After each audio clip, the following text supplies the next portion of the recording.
this lesson we are going to talk about the acrylic paints that we will be using for all of the lessons. And let me just start off by saying we will not use the Golden brand because it is a professional grade and they are very expensive. They are my favorite, but I only use these when I am painting canvases that I am going to sell.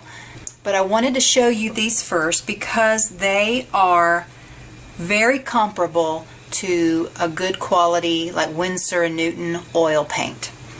In fact, I would venture to say these are probably some of the best. When we were in Paris and we visited the Sennelier art shop across from the Louvre, they were selling Golden paints, which these are made, I believe, in Colorado.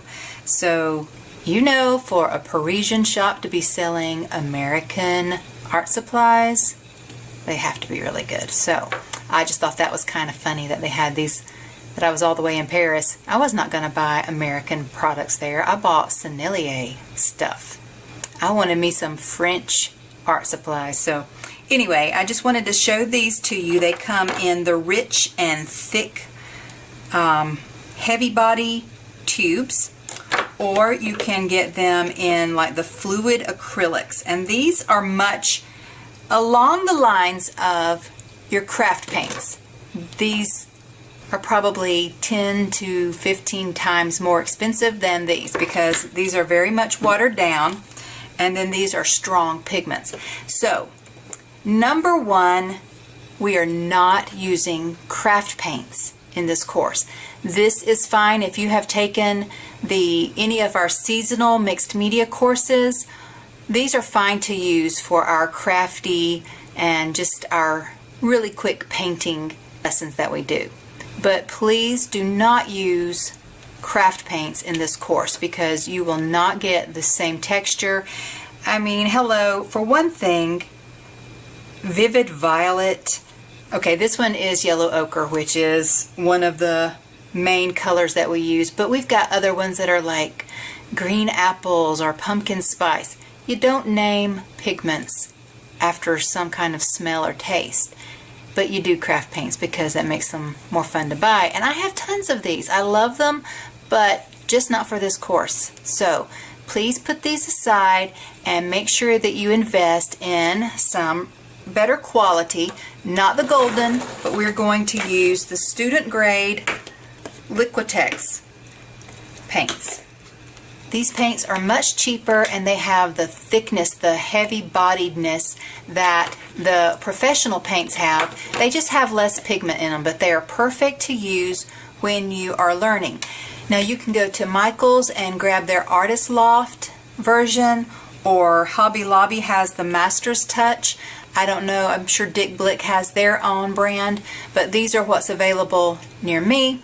But we're going to use the Liquitex, and I bought a special because I just had to buy more art supplies. I mean, hello.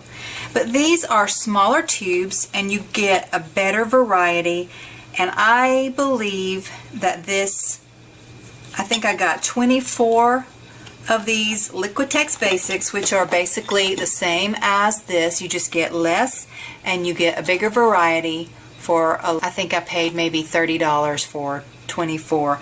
I will actually look that up and I will put a link to these in case you want to grab these, because these will have most of the colors we will be using for our lessons. So what I love about these acrylic paints, whether you get the Hobby Lobby or Michael's or the Liquitex Basics or even the professional paints, they give you that same thick bodied paint. It's like a buttery consistency, just like with oils, except they are non-toxic. You can clean them with water, clean your brushes with water. They dry much quicker and they're a lot cheaper. Acrylics were invented in the 1950s and they are a byproduct of the plastics industry. And the good thing about them is they are, not only do you get that thick, rich texture with them as you do with oils, but you can also go over and over your paintings. It's Not like watercolor. Once you put it down, it's basically there, and the more you mess with it, the worse it looks. But acrylics are so forgiving. You can go back over areas that you don't like, or you could scrape them off and start over. Dude, I've even put a huge canvas in the shower and scraped all the paint off down the drain because canvases are expensive, and that canvas was a 4x6 or a 4x5, and I was not going to waste it, even though my first painting looked like, well, let's just say it wasn't attractive. So I turned on the shower, got me a little scrubby, and scrubbed all the acrylic paints off, and then I repainted it, and I still have that canvas today, and I like it a whole lot more now that it's had its shower and its makeover. So basically, the acrylics are finely ground pigments that are held together with a binding agent. The acrylics, the binding agent is plastic, and with oils, the binding agent is oils. And then also there is water in here to give it that water base instead of the oil base. You don't have to thin these down with linseed oil or turpentine or the thinners. You can just thin them down with water, and then you clean your brushes with water. Also, I'll show you this later on, but this is a really good brush cleaner that you can use for actually oils, water, color, and acrylics, but I only use it for my watercolor brushes and my acrylic brushes. And as I mentioned in the oil paint video before this one, the only disadvantage to acrylics is that they dry very quickly, and I have ruined many a brush. Take this one for instance. I don't know if you can see it, but yeah, because hey, I'm so awesome at remembering to wash my brushes. Like I'm like sticking these up in your face. This one actually has, that is cleanser on it. I put this brush cleaner on it because it will condition it, and I can get it back to the bristles back to the way they were. But before I had this cleaner, I ruined many brushes by letting them lay out with acrylic paints on them. So the moral of that story is wash your brushes after every use.